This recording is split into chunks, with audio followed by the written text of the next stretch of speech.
Good afternoon, students. Good afternoon, guests. Students, I hope you had a great workshop. Yes? Good. Yeah, let's give our workshop facilitators, Arndt Richard and Matt Casey, a round of applause. Thank you. We are serving lunch. Please feel free to self-serve yourself. Some beautiful sandwiches over there and salads and, there's coffee and tea and cookies for dessert. So now we want to open up our afternoon session of the program.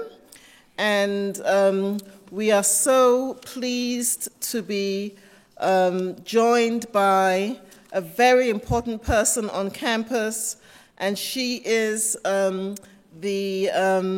she's the Vice Chancellor for Student Affairs, and her name is Dr. Karen Ferrer-Muniz. Yes, let's give her a round of applause. I'm just going to say a few words about you, Vice Chancellor. She's a Vice Chancellor of Student Affairs here. Her office provides for you students leadership for as many as 17 areas that span the range of support needs and interests. She works each day, she says, to advance student care, connection, and inclusion. Thank you, Dr. Ferrer-Muniz, for gracing us with your presence. Please come up.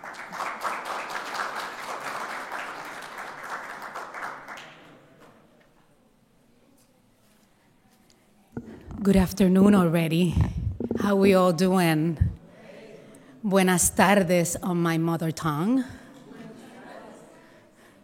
It is so great to see you, and it's so great to see how the day has gone for you and your participants. I am grateful to be here and join you to this afternoon and sort of start your afternoon sessions with just a little remark. I promise short and sweet. It is an honor because this is the inaugural Black Career and Career Summit. And I want to be very thankful for the Pan-African Graduate Student Association for creating this powerful space and this amazing opportunity for many students. And not only for students, it goes beyond, it goes to us, it goes to staff, it goes to the network, it goes to all this space that you're creating. So of course, I have to be grateful for that. As we continue to support what the students want to do, it's not only, a lot of people will tend to think that it comes directly from the staff and or the events, and it's the better thing that comes when it comes out of the students and when it comes out of their own interest and space. To our partners of the Office of Inclusive Excellence and Belonging, Dr. Chill, because they are actually not only our vision and our commitment, it's all of us. They carry on with the equity and the access and belonging at UMass Boston, but we need to be very supportive and continue on and follow that vision to be able to provide a bigger space and more opportunities. This summit is very meaningful, and I want to share that. Across the country, here in our campus and across the country, many Black and brown students are pushing forward, navigating the systems. We all know, have experienced some of those ceilings and some of those futures that we sometimes have to build ourselves and or find that champion who's willing to champion you regardless of how they look like, sound like. They might not look like you, sound like you, talk like you, but somehow it's an opportunity. Sometimes they do.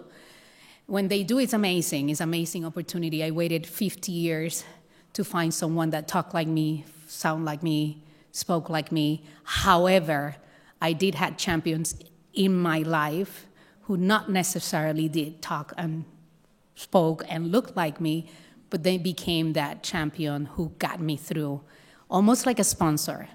That doesn't mean we don't have the skill. That doesn't mean we don't have the foundation. We have a pretty good foundation and pretty good sets of skills. it means that these people open the doors and the windows for you to be able to present yourself. And then you need to think about how you walk into that space. And that's really important to me. And it's been really important to me over the years as well, as many of us also experience other areas as well.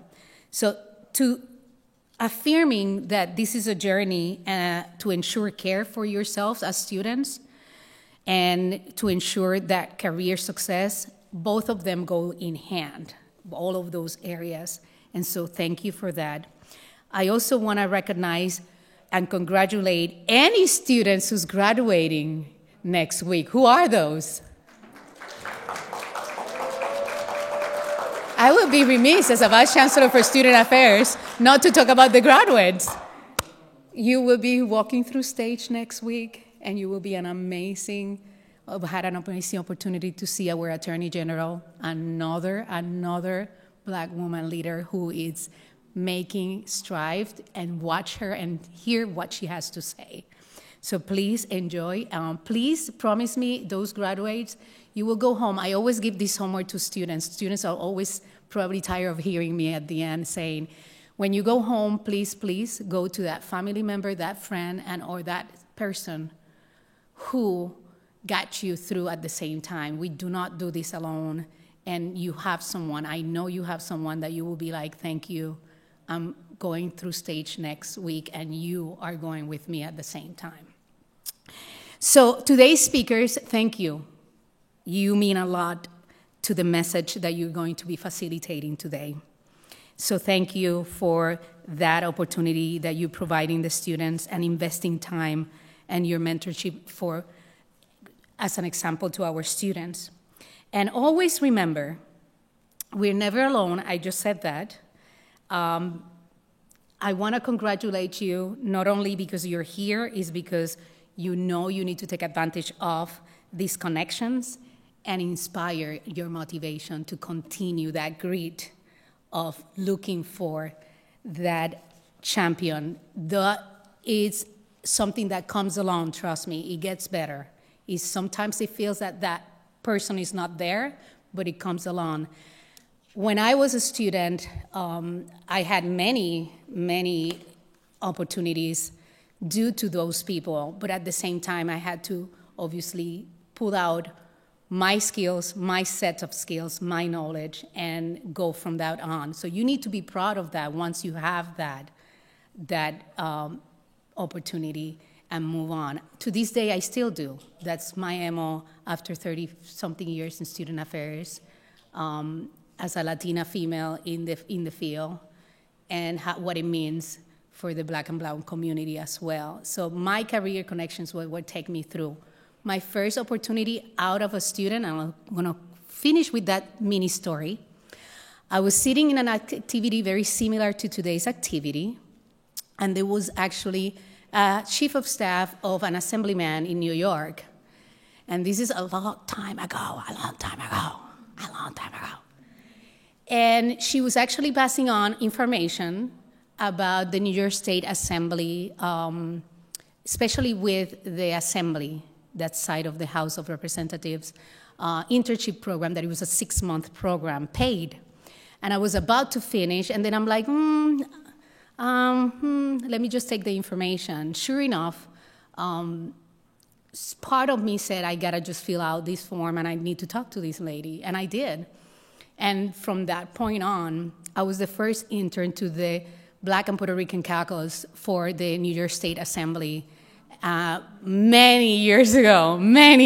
So if you Google the Black and Puerto Rican caucus at the New York State Assembly, you'll see a lot of years on their existence. But that is an opportunity that took me from one place to another, right? That's my point. I want you to walk away with that, because you're going to go from that place to another place. Have an amazing day. Thank you.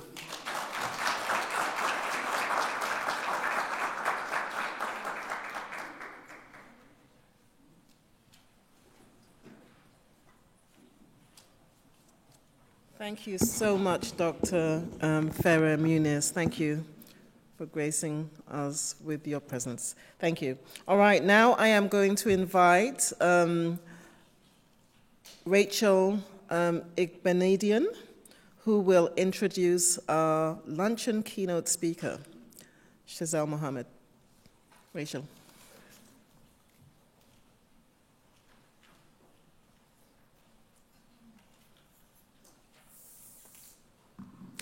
Good afternoon again, everyone. Thank you so much for just being part of this whole wonderful summit that we're having today for you. I have the pleasure of introducing to us a wonderful speaker. And guess what? Today is also her birthday. Can you have it for Shazelle? And can we sing like a 30 seconds happy birthday song for her? Happy birthday to you. Happy birthday to you. Happy birthday, dear Shazelle. Happy birthday to you. Woohoo!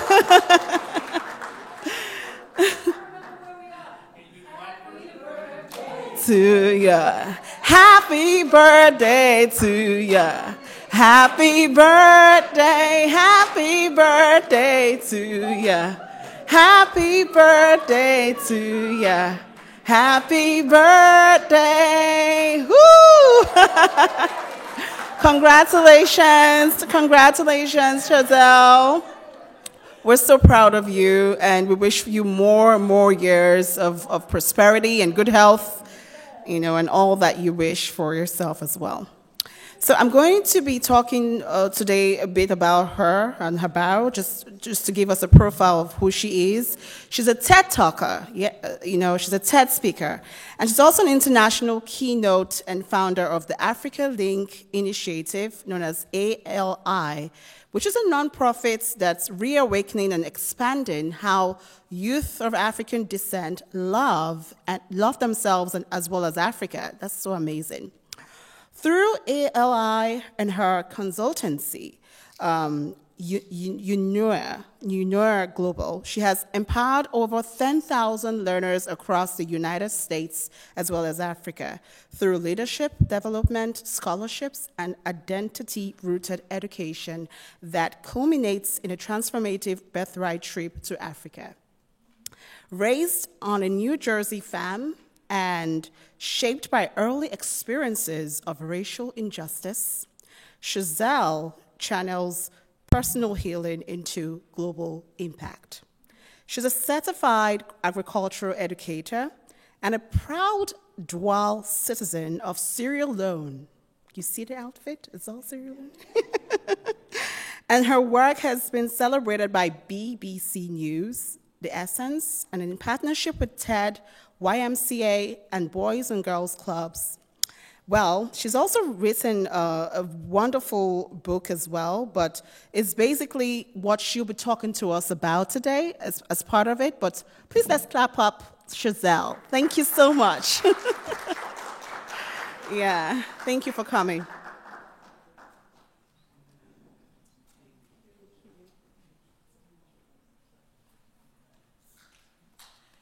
Good afternoon, everybody. That's what I'm talking about. Thank you so much for the invitation to be here. Thank you for the energy, for the vibe, for the love. Thank you for the beauty of all that we are and all that we are becoming.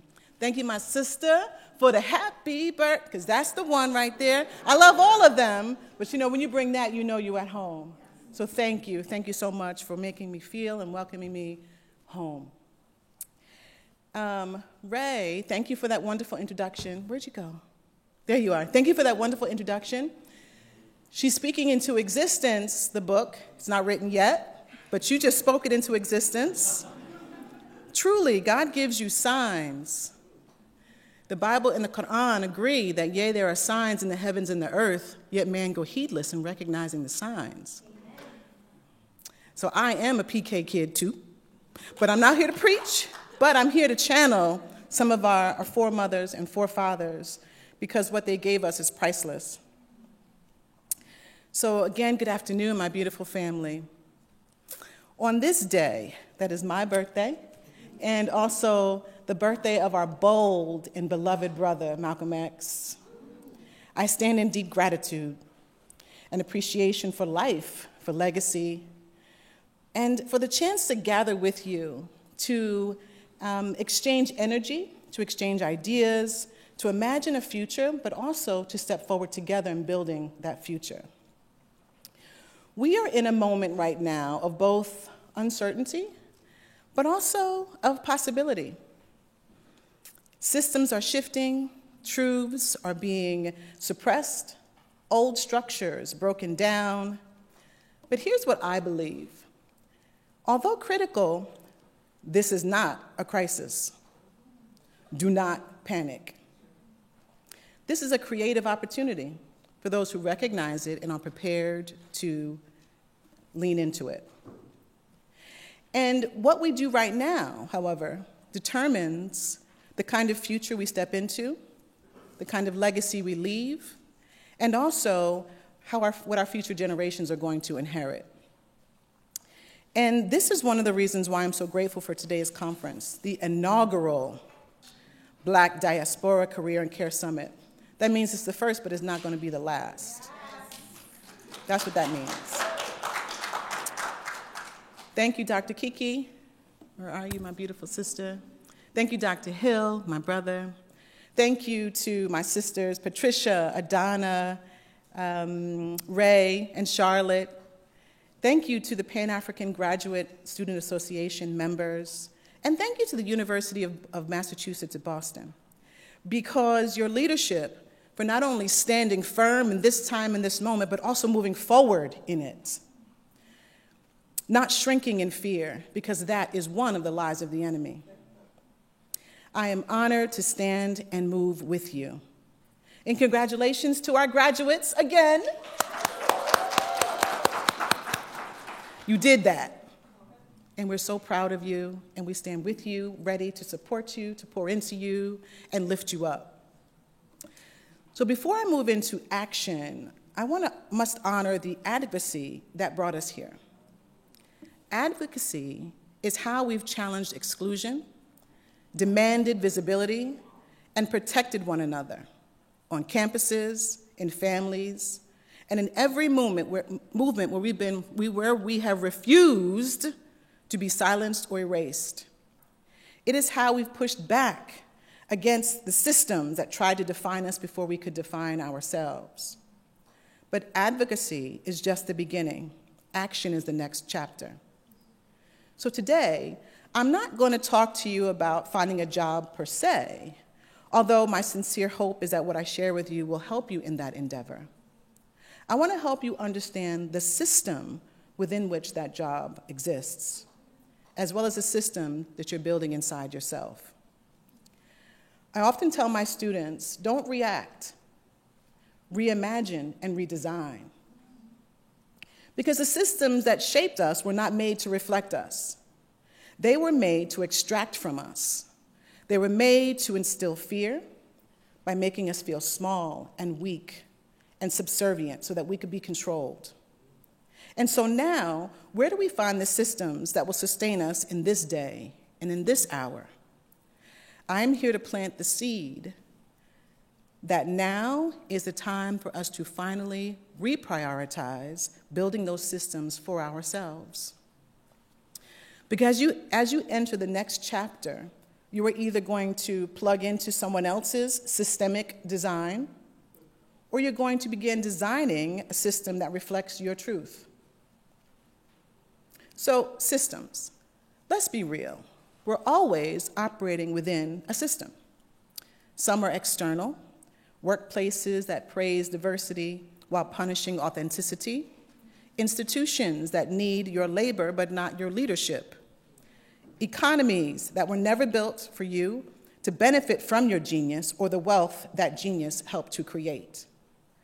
But the most powerful systems are the internal systems. That little voice inside that says, I have to be perfect, or I'll get exposed. The belief that getting 8 hours of sleep at night is somehow laziness. If you don't question both the external and internal systems, you will graduate, and there's a good chance that you will recreate the very dynamics you are trying to escape. I submit to you that if you were raised in the US, educated in United States educational systems, you too, like me, were raised to be a white supremacist. I know I was. I was raised to love all things white and beautiful. From the old Webster's Dictionary, the description and the definition of white and black were in contrast. White was lovely. Angel's food cake is white. Devil's food cake is black. Black is somehow sullen and dirty. But when it's in power, black is somehow powerful. Judges wear black robes. We attend special functions of honor and distinction. We wear all black. We ride in black limousines. But when it comes to people, somehow black is now something to shrink from, something to hide from, something that is now dirty. These are all lies. And I submit to you that we must unlearn to then learn the truth and the power of who we are. So how do we interrupt this cycle? I'm going to share with you a blueprint that I have lived by, focusing on the three most powerful internal systems. Because the external systems are one thing, but you can influence the external systems. You can change the internal systems. You have complete control over every internal system inside of you.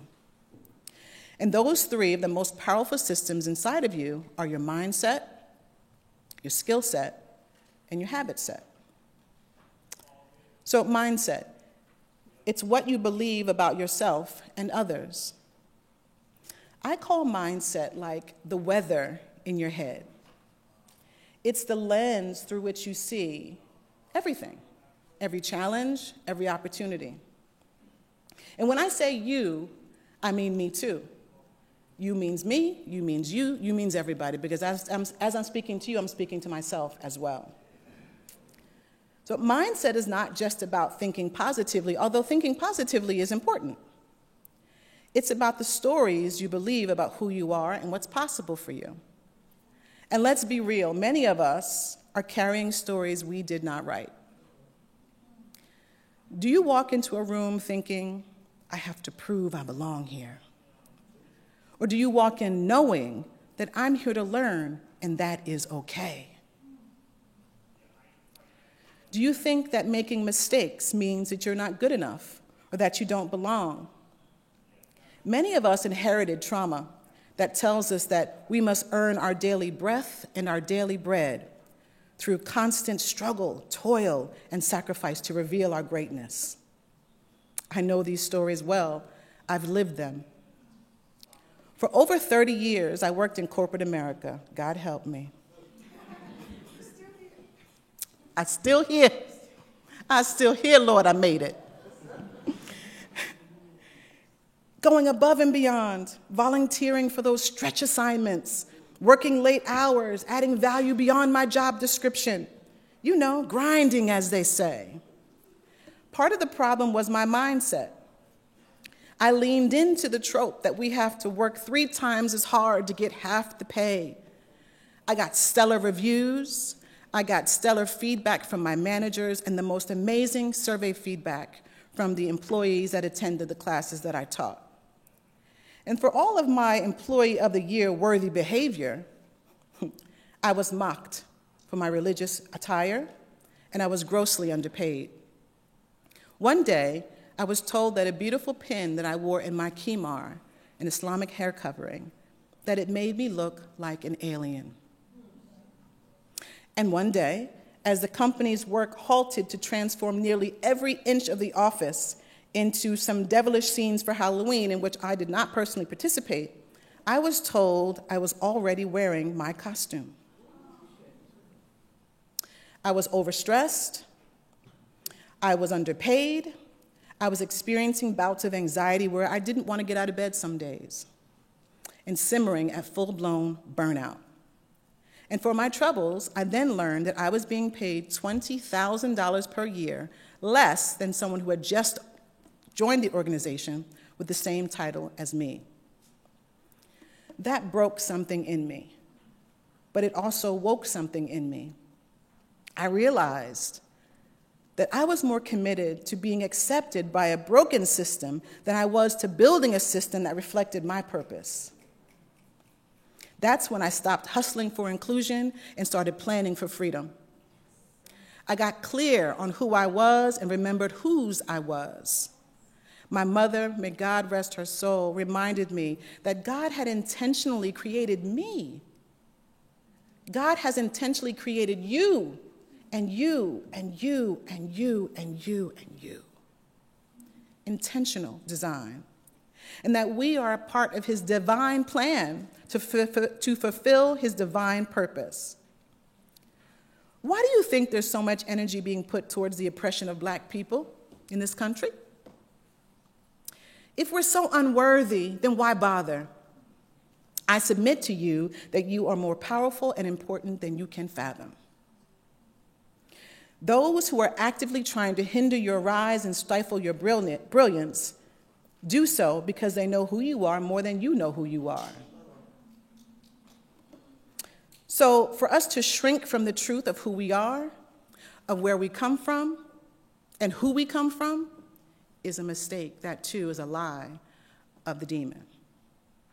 Malcolm X said, "You can't hate the root of the tree and not end up hating the tree."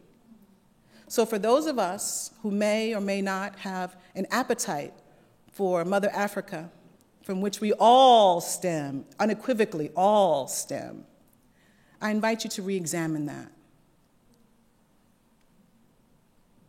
So I stopped waiting to be invited in and started preparing to exit out.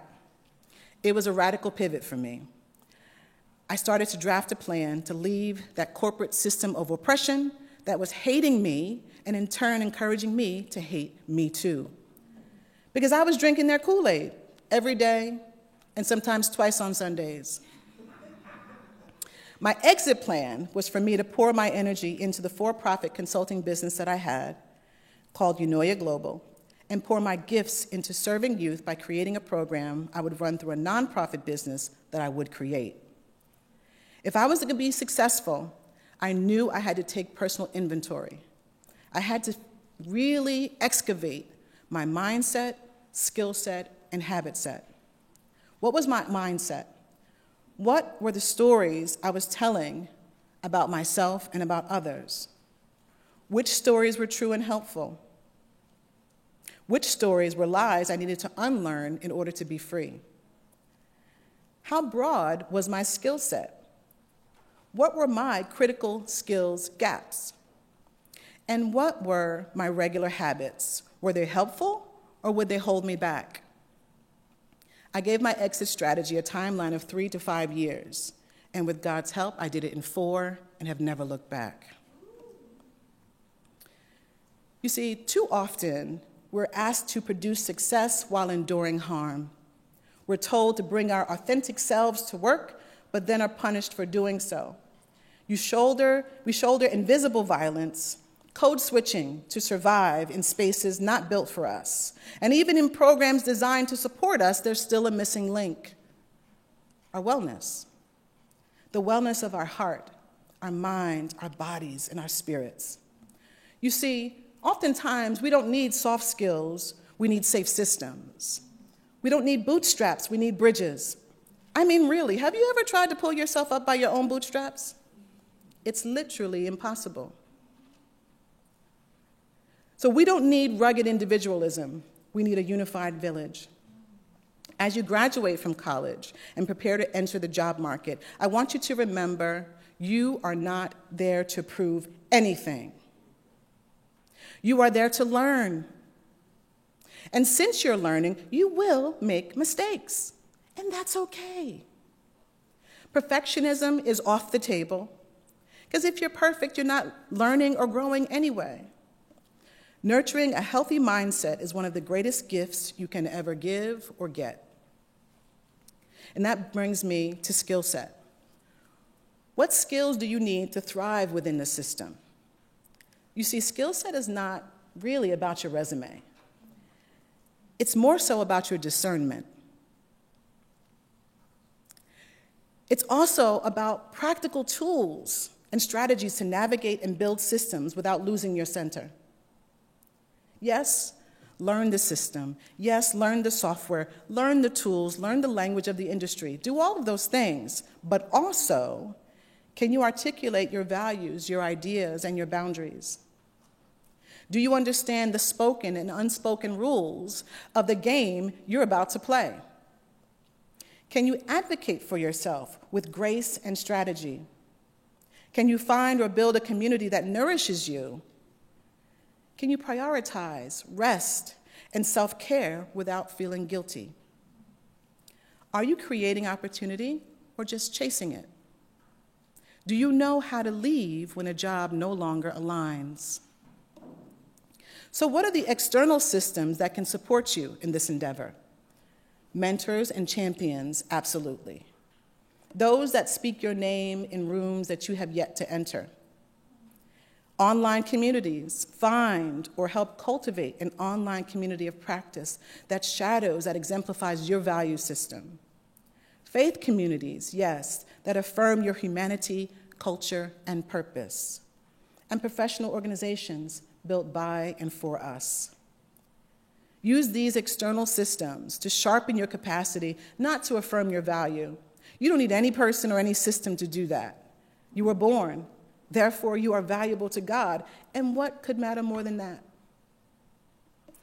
You are not meant to fake it till you make it.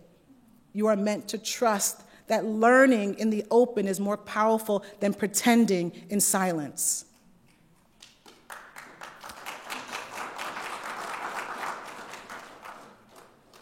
And that brings me to habit set. What you repeat, you become. This is the part that most of us ignore. Habit set is what makes the mindset and the skill set sustainable. Because we don't rise to the level of our goals, we fall to the level of our habits. So do you make a habit of checking in with your inner dialogue? What's the weather in your head right now? Is it stormy with a chance of cloudy meatballs? Is it sunshiny?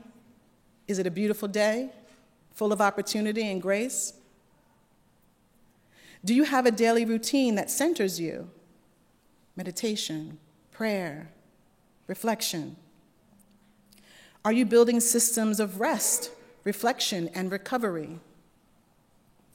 Many of us have been raised to believe that criticism is care, that hustle is honor, and that grind equals greatness. But that's not excellence, that is trauma. You are the architect of your nervous system. If you're constantly anxious, your genius will not flow, it will fizzle. Ask yourself, what do I tell myself when I make mistakes? Who do I go to when I need to be reminded of my worth? Do I start my day with urgency or with intention? As one of my brilliant bonus daughters, Tarita Preston, says, the opposite of anxiety is not peace, it's creativity. The opposite of anxiety is not peace, it's creativity. And creativity does not bloom in burnout. It blooms in calm, in clarity, in wholeness. And I want to remind you, and Segun said this earlier, we've done this before. This ain't new to us. If we look across the diaspora, we are the architects of some of the greatest systems of all time. Think about Mansa Musa in the Mali Empire. Still the richest person to ever have lived. And he was not a tyrant, by all accounts. He was a generous, kind leader, led through trade, scholarship, and religious laws of governance. Queen Nzinga ruled what would be today Angola, in the southern part of West Africa. Queen Nzinga built political alliances and was relentless in fighting the Portuguese colonizers. And she unified tribes to protect Black sovereignty.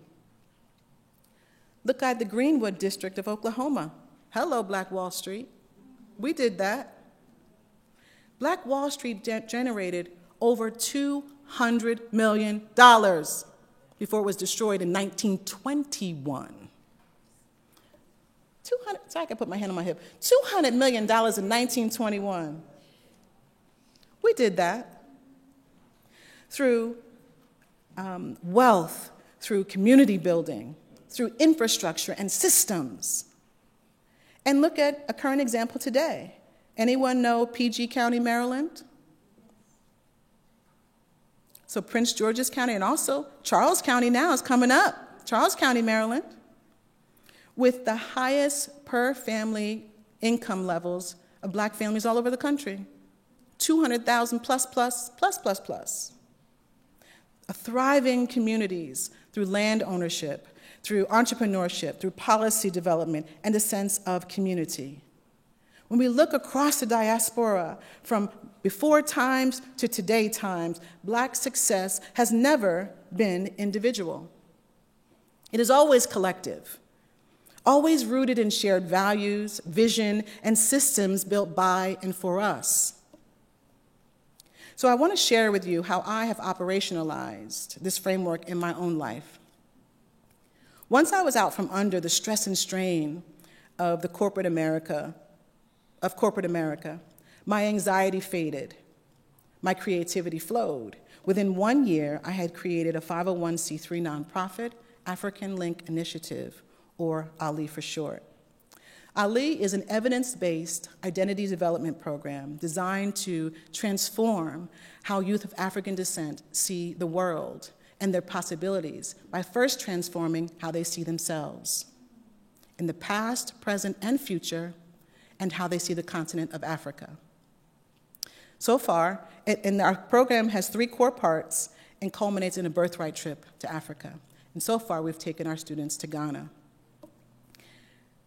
As you know, over 30 states in this country have introduced legislation to ban or restrict Black history education and or CRT. And 18 of them now, if not more, have legislation on their books. Only 7 of our 50 states have not yet introduced legislation, and they may have now. This is about a month old. But many of those still have banned dozens of Black books from their libraries and schools, including the autobiography of our beloved Malcolm X. Banning Black books and silencing Black narratives and contributions is a trend across the country. But I submit to you that there is a silver lining. Have you noticed that the more Black books are banned, the more we want to read them? Have you read a good banned book lately? I have. And so Segun reminded us this morning that we are a people who create from nothing, but faith, inspired vision, and community. And so this, too, is a silver lining. This is not a time for panic or for fear. Quite opposite is true. This is a time to recognize, like double dutch, up. It's time to get in, y'all. Get in the game. Because we have what we need. We always have. It's time to now reprioritize it and look inward. We have the wealth that we need in our community. We always have had it. So I'm so grateful that, this may sound crazy, but I'm glad they banning Black education in schools, because they wasn't doing a good job anyway. Because if you continue to depend on your oppressor to educate you, then you actually think you might be getting a good education. But if they stop, then you say, well, now we got to do it ourselves. And I bet you we're going to do 1,000 times better than they would. So thank you for the opportunity to do what we could and should have been doing for ourselves all the time. This is an opportunity. It is not a punishment. This is God showing us that we are ready to step into our greatness, step into the leadership that He designed us to have, not to cower and shrink. The opposite is quite true. And if you just look at an example, if you don't believe me, look at examples of other communities that seem to be quite unbothered. Let's, for a moment, the Asian community. They're not one going around going, oh, look what happened next. They're doing. No, they're quite unbothered. Why? Because they have their own schools, their own banks, their own stores, their own communities, entire ecosystems and economies built to support their culture and their way of living. And so that is proof that leaning into and unifying with others in your culture is a protective factor. So an African Link Initiative, the reason we designed it, the reason I believe that God placed it as an inspiration on my heart is for this moment. I created the program in 2019 as I was healing from generational trauma around bigotry and racism. When I was about 7 years old, I grew up on my family's farm in New Jersey, and I woke up to my family screaming and crying, yelling us, "Get down, get down." Quite normally, as a 7-year-old, I popped up. I wanted to see what was the fuss all about. I looked outside. There was a giant cross burning in our front yard. New Jersey in the 70s, y'all. And from there, that was for me really a moment where, looking back, I became afraid. I was no longer proud of my own brown skin. My family, instead of teaching me that I share a birthday with the great Malcolm X, they taught me to be kind, be polite, to genuflect, to acquiesce. This was safety. I understand it, and I appreciate this was safety, because I was the one that would have been loud and proud. I'd have been the one got myself or somebody else hurt or killed, right? Because I was going to be the one. And so that was a protective factor back then, but that is not the protective factor today. So African Link Initiative is a result, and I wanted to give young Black students what I needed, which is to lean into my ancestry, lean into and understand who I was and where I came from. So in part one of Ali, it's called Where Do I Come From? We begin with cultural identity. Scholars take an African ancestry DNA test to trace their lineage to a current African country and tribe on the continent of Africa. African ancestry doesn't keep, sell, share, or store our DNA. It's destroyed at the lab once it's analyzed, and that's really important for us. As the late Reverend Dr. Joseph Lowery said, if you don't know where you come from, it is hard to understand where you are, and even more difficult to see where you're going. And that was the epitome of my story.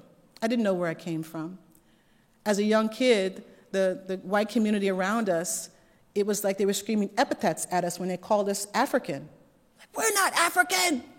Go back to Africa. We're not from Africa. We were mad. Instead of being proud, so that's right, because we didn't know where we came from.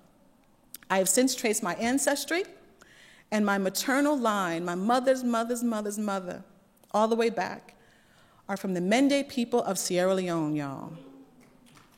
Thank you. And that makes me proud.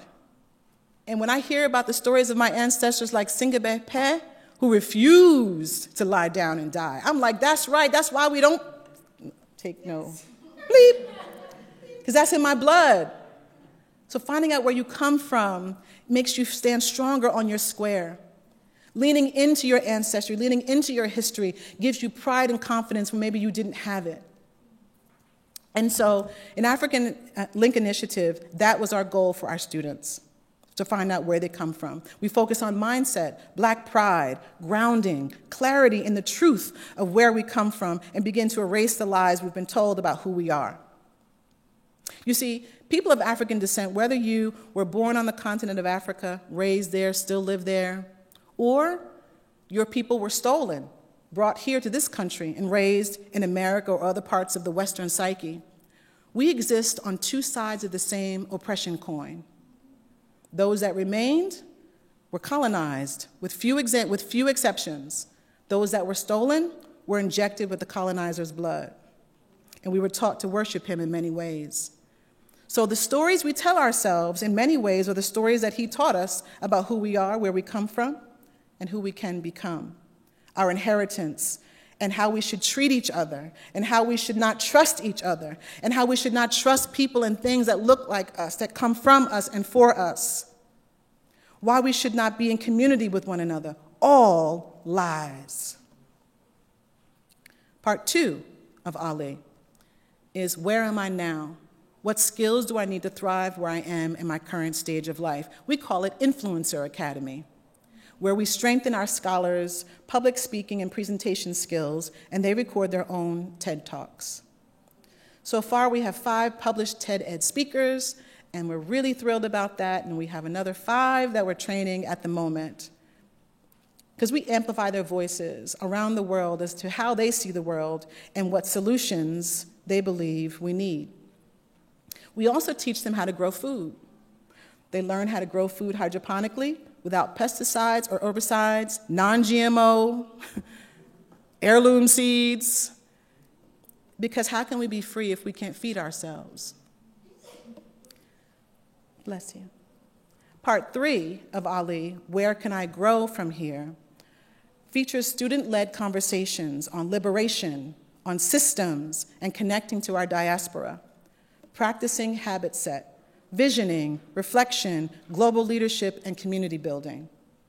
And then our scholars traveled to Africa and experienced firsthand the land, the soil, the soul, love, and language of Mother Africa.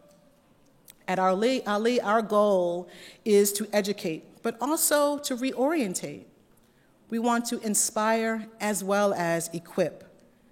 So that brings me to my final piece, plugging in on purpose. As you prepare to unplug from this place and plug in to the outside world, pause. Ask yourself, what system am I plugging into? What story is it telling me about who I am and what I can become? What am I building, not only for my salary and my retirement, but also for my soul? You don't need to be perfect. You don't need to be the only one or the first one. You don't need to prove anything. You are here, you are there to learn. That is your job. You are here, you are there to build what our ancestors dreamed of and what our descendants will inherit. Because unity is not a one-liner, it's actually a wealth-building strategy, and we've proven that over and over again. It's the blueprint our ancestors left behind, and the only path that will carry us forward in this day and this time with power and purpose. And as I close, I hold the joy of the shared birthday with my beloved brother, Malcolm X, and his example in my heart. May each one of us find the courage to learn from the brilliant examples of our foremothers and forefathers. May each of us find the courage to stand up and be the architects of change, builders of care, and doers of justice, answering the call of history with the work of our hands and the wisdom of our hearts. May we honor our ancestors not only with remembrance, but with replication. Let us live as they prayed we would, bold, brilliant, and unbound. Thank you.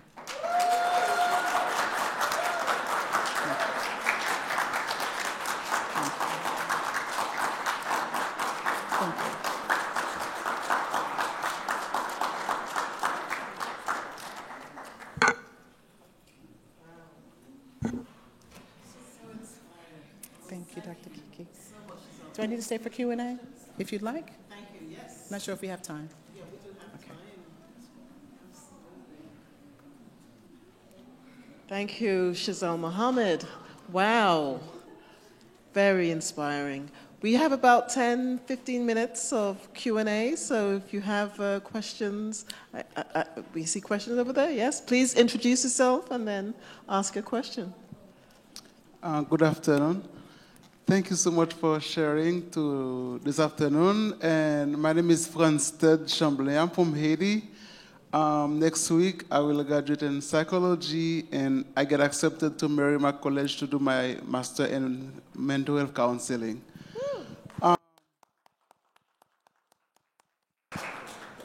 As you speak, I was thinking about situation, feeling, and behavior. Because I understand the goal of this talk is mostly to keep our mindset still.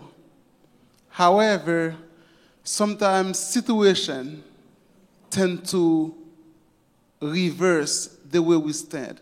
Even though I believe in God, I have faith, I try to practice like positive psychology.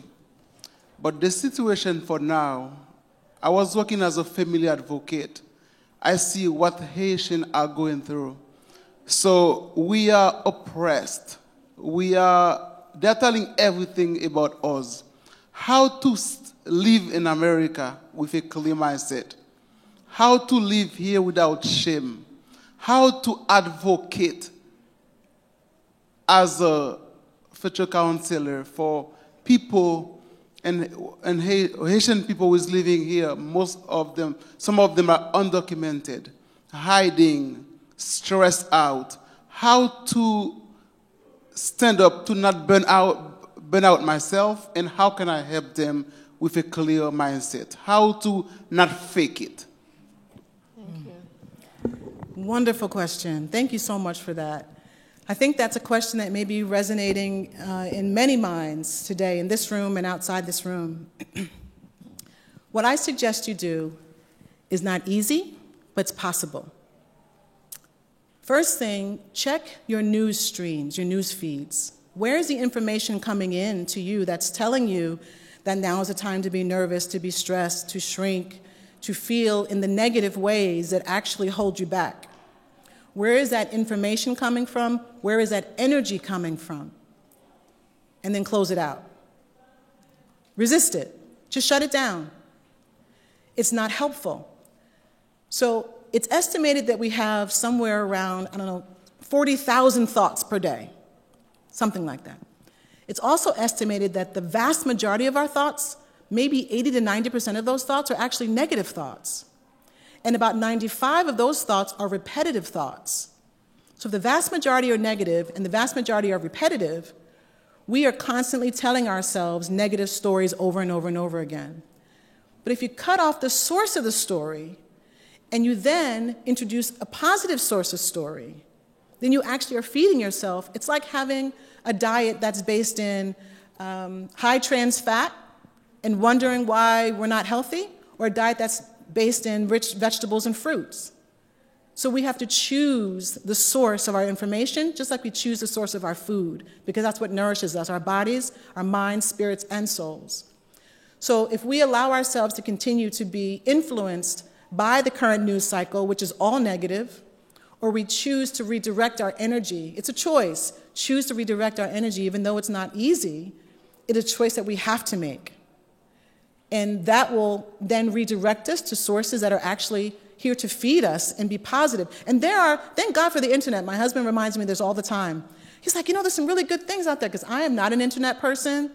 I struggle to post like one thing a year, if that, but there's so much positive information out there. Look at Burkina Faso and President Traoré.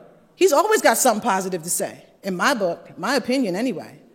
Look at the news cycles that affirm who you are, that encourage, thank you, sir, thank you, sir, that encourage, I'm sorry, I was trying to see over the lights, that encourage who you are, that affirm where you're going, and that give you the confidence until you have your own. That would be my suggestion. Thank you. Thank you. Very good.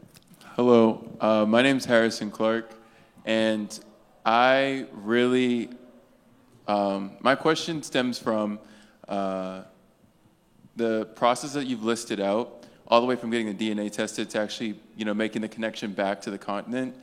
What do you envision being the lasting impact, and how do we make this so it's not like a once-in-a-lifetime type of thing, but actually building communication pathways between the diaspora so that people, once they have this amazing experience, they're a phone call away, a plane ticket away. It's like you have your cousins on the other side that you can just go and see, and we're actually getting back to a place. Because what's really interesting is none of us are the same way that we left each other as we're finding ourselves again. So we're already having to re-find ourselves and reorient ourselves and ask, what does our new connection look like? And you've done a really amazing job in building this framework, this structure to facilitate that. And so my question is, how do you envision it becoming more mainstream and also more efficient? Thank you. Thank you. Thank you. Great to see you again, Harrison. So that's a great question. I'm glad you asked. In fact, one of the things we do currently to make sure that this is sustainable is that we are connecting our students here with our students on the continent. And we do have some tricky things to deal with, like time zones and et cetera, and Wi-Fi bandwidth. Those things get in the way, but we are still consistently making progress in that. But our program is multi-year, so the student would enter, and this is their scale plan. Our students enter in 9th grade, they go 9th, 10th, 11th, and 12th grade, and then in their 12th grade year, they take a trip to Africa.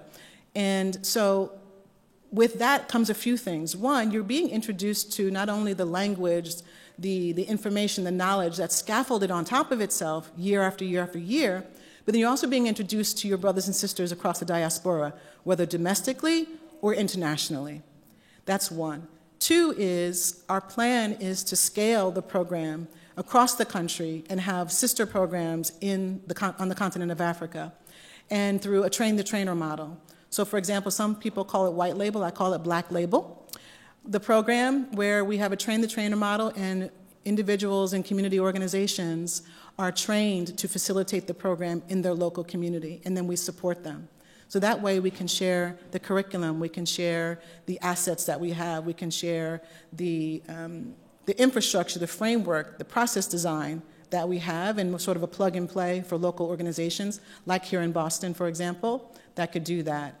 And how do we not make it a one and done is sort of what I also heard you ask, is because we have to be consistent about it, and we are invested in it, and we call on each other to be invested in it. And because if we know that, and the data shows us this, that the further we are disconnected from our cultural inheritance, our cultural identity, the less protective factors we have around mental health. The data is clear that actually shows our lived experience that cultural identity is a key protective factor in mental health. And so until we accept that, we're going to continue to be on the path that we're on now. And I think that we're ready now. I think that we're ready in this country. I think we're ready in our community to step into that and step forward into our responsibility to taking care of ourselves and the next generation. Thank you. Thank you. Yes. I have a question. Okay. So thank you so much. So I'm sort of curious, back to your experience of finding out that you were $20,000 underpaid. And unfortunately, that story is very familiar. I think we know that so much. So I'm sort of curious, what is your, based on your own experience, but also do you have any toolkit for young people getting into the market? How do they not get that experience? But also when they find out that they're actually underpaid that much, what do they do? So the experience is, I think you asked how do they get the experience to be able to find out if they're underpaid or not? How not to get that? How not to how do you learn that? But once you're underpaid, what do you do? So not getting the experience, maybe people should not be underpaid. How do you get what you actually deserve? What you should be paid. Yeah, and once you find out that you're underpaid, well, also the job, and then you can't exit, what do you do? Thank you for that question, Patricia. So one thing I would say is the first thing that you do, I'm sorry, Patricia, yes, sorry. I was thinking of Charlotte. So thank you, Patricia. So the first thing you do is before you enter a job, you do your research. What is the going rate for this particular job in this city, with this experience, with these degrees, whatever the certifications are that are required for the job? When you find out what the range is for the job, then you know, I need to be within this range because that's fair for what I'm bringing to the table. So that's one. Know what the value of the work that you're being asked to do is in that city, because it's different in Boston and New York and New Jersey where I live. It's very different in Philadelphia. So find out what the going rate is. Then it's also about picking the organization. Don't just pick the pay, because what happens, and what happened to me, is you understand, you learn that the salary they pay you is just enough to forget about your dreams. If they could, they pay you even less. But just as much as it would take for you to stay put and forget about your dreams of going anywhere else. So you have to go in, I think, with a plan to say, am I entering this this job force or corporate America or whatever the structure is, I'm going to go here and stay here?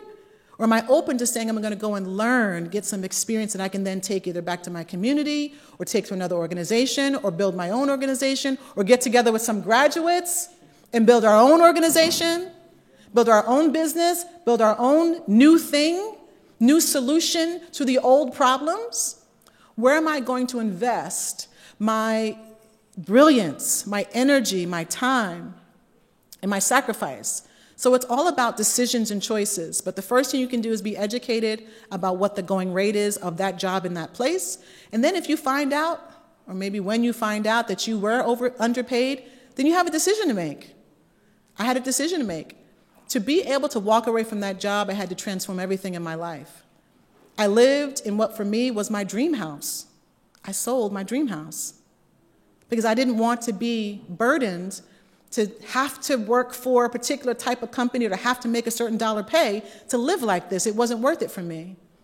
I said, I know what I want to do, and I have to restructure my life to support what I know my calling is. So it's all about decisions and choices, and thankfully, we all are the masters and mastresses of our own decisions and choices. So that would be my suggestion. Thank you for the question. Okay. Okay. Hi, I'm Michael. This kind of extends off a bit of, I think, Harrison, of what Harrison was talking about, kind of like reconnecting with your community and culture. I guess, like, for me, I'm similar to you that, like, my family's been here for centuries, you know, kind of that thing, you know. So I think for me here in Boston specifically, I find myself struggling to connect with other members of the Black diaspora, you know, be it that they have cultures in places like Haiti, Jamaica, Trinity, stuff like that. So I find it hard for myself specifically to kind of connect and integrate myself in the culture, in the community. So, like, what type of advice would you give to connect with your culture, your community, like here in your backyard? Mm-hmm. That's a great question, Michael. Thank you for that. I would suggest you do what I did. Take an African ancestry DNA test and find out where you come from. And I don't recommend any other company except African Ancestry, not anything else. They're Black-owned, they're Black-run, Black scientists, Black geneticists. They are the blackity-black show. Dr. Gina Page, who's the president and co-founder, I know her personally. I love her dearly and respect her. And she does the work for the culture, truly. And so that's what I would recommend. I would first recommend you find out where you come from. Because what I noticed about the different groups that you talked about were they have a sense of pride in where they come from. Because they know. You can't tell them who they are because they already know who they are. Right? So find out who you are based on where you come from and lean into the brilliance and beauty of that. Learn about that. And then bring that to the table. Say, guess what I learned, y'all? I'm this also, or I'm this. Is anybody here else that? And you walk in with your own identity piece of your own identity puzzle now filled in for yourself. Because it's a beautiful piece, even if you don't know it yet, it's a beautiful piece sitting out there waiting for you to discover. So that'd be my first advice to you. Okay, thank you. Thank you. And thank you again, Shazelle Mohammed. Thank you for that very inspiring talk. Thank you so much. Thank you. Thank you, sister. All right. There we go on. These keynotes, wow, right? These keynotes. Yes, these keynotes. All right. We're moving on to the breakout sessions for the afternoon. And I would like to introduce the keynote speakers and leaders of those workshops, and also introduce the ushers who will take you students down to the appropriate workshop room. And so first, I would like to introduce, excuse me a minute.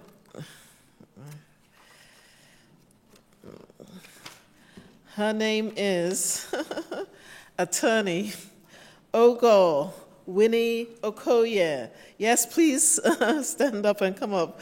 Attorney Winnie Okoye is the founder of Boss Legal LLC, a steadfast advocate for justice and a beacon of support for clients navigating life's legal complexities.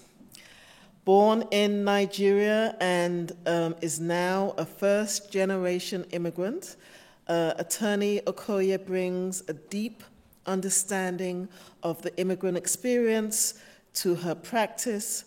Her journey is defined by a passionate commitment to ensuring fair and positive outcomes for her clients. There's a lot more. It's in your booklet.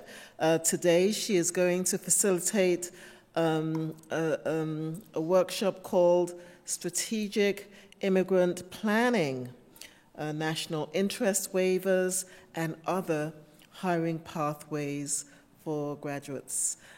She will be in room 2450. Patricia, excuse me? Say it again. 2540. If you are interested in that workshop, Patricia will take you downstairs to the room where Attorney Winnie Okoye will be facilitating. Thank you both. Yes. And then the parallel breakout workshop is going to be led by Dr. James Frater. And he is right here. If you could stand up, please, so that the students can see you. James Frater is a doctor, a medical doctor with an MPH in health policy and management from Harvard.